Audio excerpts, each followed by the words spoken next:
اس موقع کو عزیزان گرامی میں مناسب سمجھ کر حکومت پاکستان، ہماری انٹیلیجنس اور جتنے بھی عزیزان گرامی ہمارے ادارے ہیں ان سے میں عرض کروں گا کہ مرزا محمد علی جھیلمی جو خبیث حضور کا گستاخ ہے، جس نے صحابہ کرام کی گستاخیاں کی ہیں، جس نے اولیاء اللہ غوث اعظم جیسی ذات کے اوپر معاذ اللہ ثم معاذ اللہ گالیاں تک اس نے دی ہیں، عزیزان گرامی ہم مطالبہ کرتے ہیں ہرگز اسے نہ چھوڑا جائے، ہرگز جو ہے اسے آزاد نہ کیا جائے۔ 295C کے جو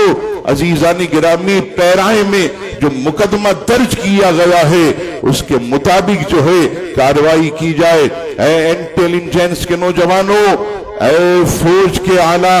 نوجوانوں، میں تم سب کو یہ باور کرانا چاہوں گا کہ آج اگر اس خبیث کو چھوڑا تو پھر جو ہے ممتاز قادری پیدا ہوگا، پھر جو ہے غازی تنویر پیدا ہوگا، پھر جو ہے غازی علم الدین پیدا ہوگا، پھر جو ہے غازیان اسلام اٹھیں گے اور اپنی کارروائی کریں گے۔ اس سے قبل کوئی غازی ممتاز اٹھے، کوئی عزیزان گرامی غازی تنویر اٹھے، غازی علم الدین اٹھے، اس سے قبل اس کو قرار واقعی سزا دی جائے، سزائے موت دی جائے کہ نبی پاک صلی اللہ تعالی علیہ وسلم، انبیاء کرام علیہ السلام، صحابہ کرام، اہل بیت اور اولیاء کاملین کی شان میں یہ بڑی گستاخیاں کر رہا ہے۔ اس کے کلپ جو ہے باقاعدہ موجود ہیں، یہ سب کے سامنے ہے۔ یہ الگ بات ہے کہ لوگ اس طرح کھل کر نہیں بولتے جیسے میں بول رہا ہوں، آسان نہیں ہے، ہمیں بھی فون آئیں گے،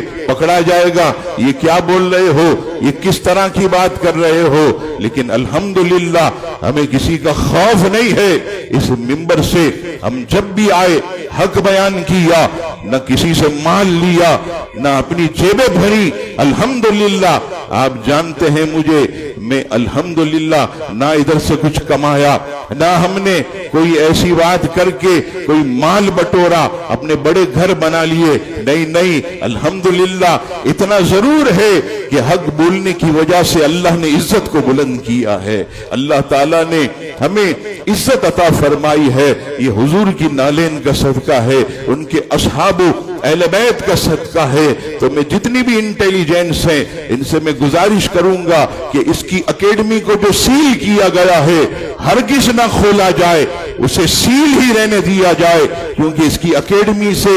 معاذ اللہ ثم معاذ اللہ اولیاء اللہ کی گستاخیوں کا سلسلہ ہوتا ہے، حضور علیہ السلام کی گستاخی کا سلسلہ ہوتا ہے۔ اس لیے ہمیں عزیزان گرامی اس معاملے میں جو ہے وہ خاص طور پر 295C کے مطابق جو ہے فیصلہ کیا جائے جو پاکستان کا قانون ہے۔